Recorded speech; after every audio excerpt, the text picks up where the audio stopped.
नमस्कार, अपना उत्तराखंड में आपका स्वागत है। आपके साथ मैं हूं नलिनी पांडे। कॉर्बेट के पाखरू टाइगर सफारी में घोटाले मामले में उत्तराखंड कांग्रेस के नेता हरक सिंह रावत की बहू अनुकृति गोसाई से आज होगी पूछताछ। केंद्रीय जांच एजेंसी ईडी की टीम अनुकृति गोसाई से पूछताछ करेगी। आज देहरादून स्थित ईडी दफ्तर में अनुकृति गोसाई से पूछताछ के लिए बुलाया गया है। ये बड़ी खबर, अहम जानकारी इस वक्त की। ईडी दफ्तर में पूछताछ होगी। देहरादून में पाखरू में टाइगर सफारी निर्माण का ये पूरा केस है। ये पूरा मामला क्या है, हम आपको बता रहे हैं। सत्येंद्र बड़तवाला हमारे सहयोगी हमारे साथ जुड़ गए। इस खबर पर क्या अपडेट है सत्येंद्र? सत्येंद्र से संपर्क नहीं हो पा रहा, एक बार फिर से संपर्क साधने की कोशिश करेंगे। तो ये बड़ी खबर लगातार आपको बता रहे हैं कि आज अनुकृति गोसाई से ईडी पूछताछ करेगी। कानूनी तरीके से 163 पेड़ों की कटाई का निर्देश मिला, लेकिन अवैध तरीके से करीब 6903 पेड़ों की कटाई कर दी गई। अक्टूबर 2021 में कोर्ट ने मामले में स्वतः संज्ञान लिया और उत्तराखंड वन विभाग ने एफएसआई जांच कराई। कॉर्बेट टाइगर रिजर्व घोटाले के मामले में ही अनुकृति गोसाई से पूछताछ होगी।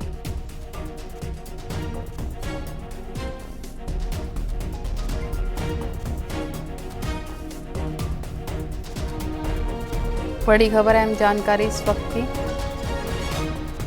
देहरादून के ईडी दफ्तर में होगी पूछताछ। सीबीआई ने 2023 में मामले में एफआईआर दर्ज कराई।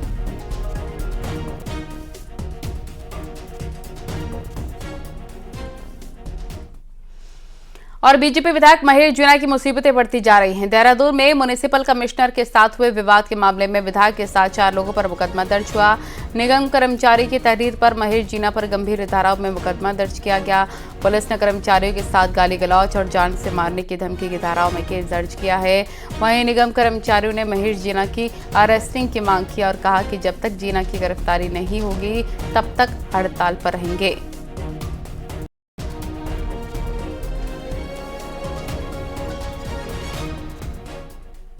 और रुद्रपुर में न्यूज 18 की खबर का दमदार असर हुआ, जहां एक दरोगा की दबंगई मामले में उधम सिंह नगर के एसएसपी ने न्यूज 18 की खबर का संज्ञान लिया है और मामले में जांच के आदेश दे दिए हैं। आरोपी दरोगा विकास कुमार ने एक होटल में मुफ्त का कमरा देने की मांग की और जब होटल कर्मचारियों ने कमरे खाली नहीं होने की बात कही, दरोगा नाराज हो गया और गाली गलौज पर उतर आया। आरोपी की दरोगा ने होटल कर्मचारी को फोन तोड़ दिया और दरोगा की दबंगई कैमरे में कैद भी हुई थी। प्रमुखता के साथ न्यूज 18 ने इस खबर को दिखाया था, जिसके बाद इस पूरे मामले का संज्ञान लिया गया है।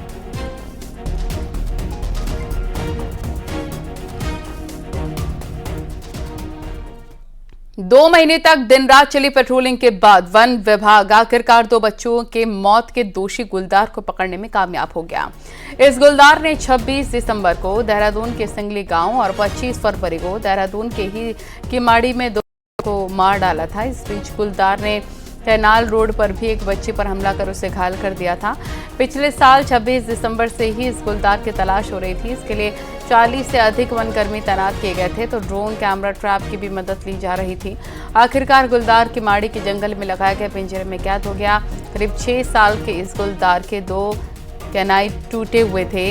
इसी के चलते गुलदार मैन ईटर हो गया था।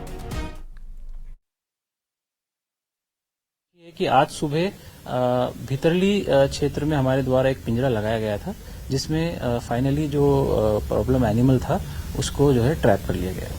तो संभव था क्योंकि उसका कैनाइन टूटा हुआ है, इसी वजह से इस बाघ द्वारा जो है लोगों पे और पालतू मवेशियों पे हमला किया जा रहा है। और आगे बढ़ते हैं। हरिद्वार में कांवड़ यात्रा रूट पर जंगली हाथी आ जाने से अफरा तफरी मच गई है। हरिद्वार श्यामपुर के बीच तिरछे पुल पर जंगल की अचानक से हाथी आ धमका और जिससे वहां ट्रैफिक पूरी तरह से थम गया। गौरतलब है इस कांवड़ यात्रा में चल रही है। हरिद्वार नजीबाबाद हाईवे पर कांवड़ियों की भारी भीड़ है। गनीमत रही कि हाथी ने किसी कांवड़िए को नुकसान नहीं पहुंचाया।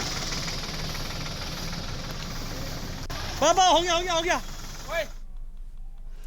देहरादून में ग्राम विकास अधिकारी के पद पर चयनित अभ्यर्थियों को नियुक्ति पत्र वितरित कार्यक्रम में सीएम धामी ने शिरकत की, जहां सीएम धामी ने 400 ग्राम विकास अधिकारियों को नियुक्ति पत्र दिए और इसके साथ ही नए चयनित ग्राम विकास अधिकारियों को नियुक्ति पत्र देने के बाद सीएम ने सभी को शुभकामनाएं भी दी।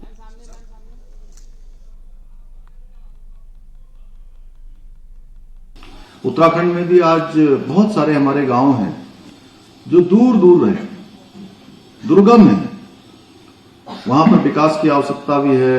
अन्य जो मौलिक सुविधाएं चाहिए, जो जरूरत की चीजें जीवन जीने के लिए चाहिए, उसको भी हमें पहुंचाना है। उसकी भी न्यूनता है। दूर दूर की पहाड़ी घाटियों में बसे हुए हमारे गांव हैं, उन सब की चिंता करने का काम आप सबको करना है। उसमें स्वास्थ्य है, बिजली है, सड़क है, परिवहन है, पानी है, ऐसे जितने भी इंफ्रास्ट्रक्चर होते हैं जो जरूरी हैं जीवन जीने के लिए, वो सारा पहुंचाने का काम, लोगों को उपलब्ध कराने का काम, वो सब आपके कंधों पर है। और देहरादून से बड़ी खबर आ रही है, जहां सचिवालय में चारधाम यात्रा 2024 की तैयारियों को लेकर बैठक हो रही है। सीएम धामी की अध्यक्षता में हो रही इस मीटिंग में मंत्री प्रेमचंद अग्रवाल सहित सभी विभागों के आला अधिकारी मौजूद हैं।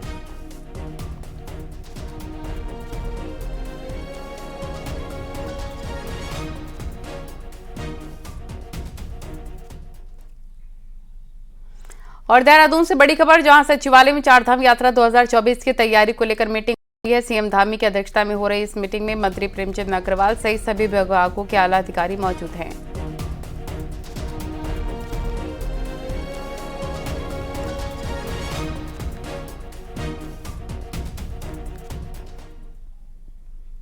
नारी शक्ति महोत्सव 2024 देहरादून के बन्नू स्कूल में हो रहा है आयोजित। कुछ देर में रोड शो के साथ कार्यक्रम में पहुंचेंगे सीएम धामी। प्रदेश भर के सेल्फ हेल्प ग्रुप की महिलाएं और साथ ही स्कूलों के बच्चे, विभिन्न क्षेत्रों से जुड़ी महिलाएं इसमें शिरकत कर रही हैं।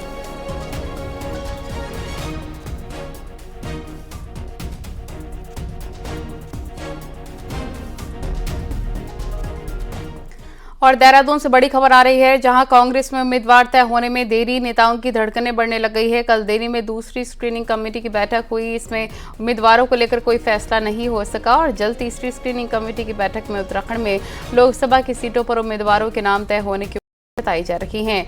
आपको बता दें, बड़े नेता लोकसभा का चुनाव लड़ने में कन्नी काट रहे हैं। रोकने का कहीं किसी पर सवाल नहीं है। मैंने कहा ना कि टिकट वितरण के मामले में विशेषकर पार्लियामेंट में हाईकमान को अधिकार है और जो भी निर्णय हाईकमान का होगा सबको मान्य होगा। ठीक है, किसी की मनाही होगी, किसी की हाँ होगी, और जो निर्णय हाईकमान का होगा सबको स्वीकार सब दिन हुआ है, आज भी स्वीकार हाईकमान के निर्णय को सब स्वीकार करेंगे। पिथौरागढ़ से बड़ी खबर आ रही है, जहां पर आज गुंजी में शिवधाम का शिलान्यास होगा और 33 करोड़ की लागत से बनने वाले शिवधाम का पीएम नरेंद्र मोदी वर्चुअली शिलान्यास उन्होंने किया है। आदि कैलाश क्षेत्र को स्वदेश दर्शन में शामिल किया गया है। आपको बता दें, बीते साल पीएम मोदी के आदि कैलाश जाने के बाद शुरू हुई थी कवायद। तो आज हो गया है शिलान्यास गुंजी में शिवधाम का। आदि कैलाश को इसमें शामिल किया गया है। पीएम मोदी ने वर्चुअली किया शिलान्यास।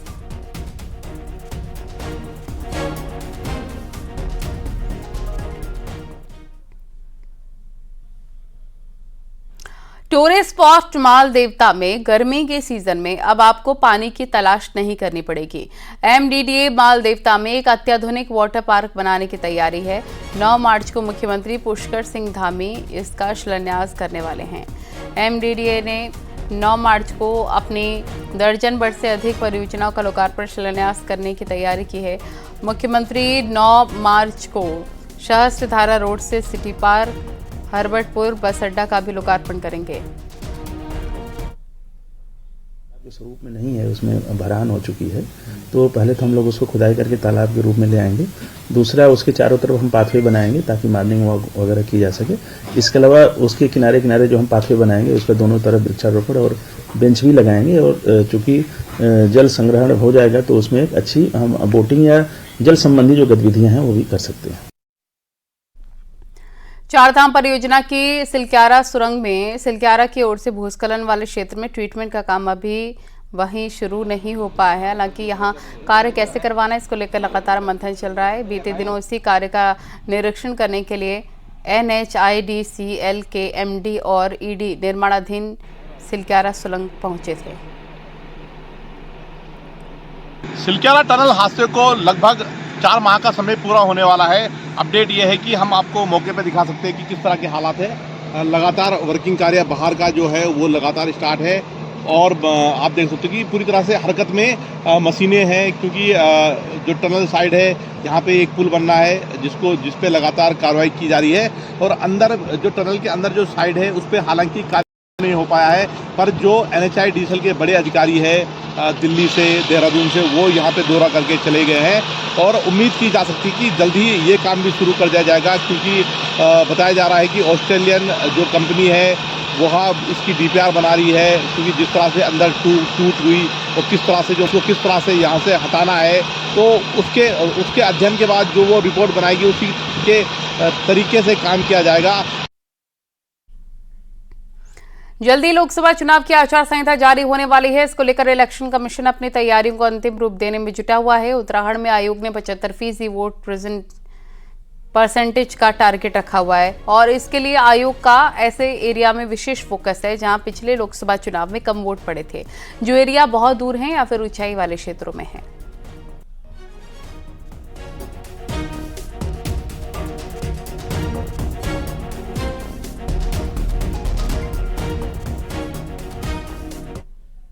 पिछले जब चुनाव हुआ था उसमें जो वोटर टर्नआउट है थोड़ा कम रही, पार्लियामेंट इलेक्शन में थोड़ा लोगों की रुचि थोड़ा कम रहती है। उस रुचि को बढ़ाने के लिए हम पूरा प्रयास कर रहे हैं। बूथ लेवल वहाँ पर जो हमारा जो ऑफिसर है और पूरा तंत्र मिलके इसमें हमारा प्रयास ये है कि 75% वोटिंग हम करेंगे, लक्ष्य रखा है।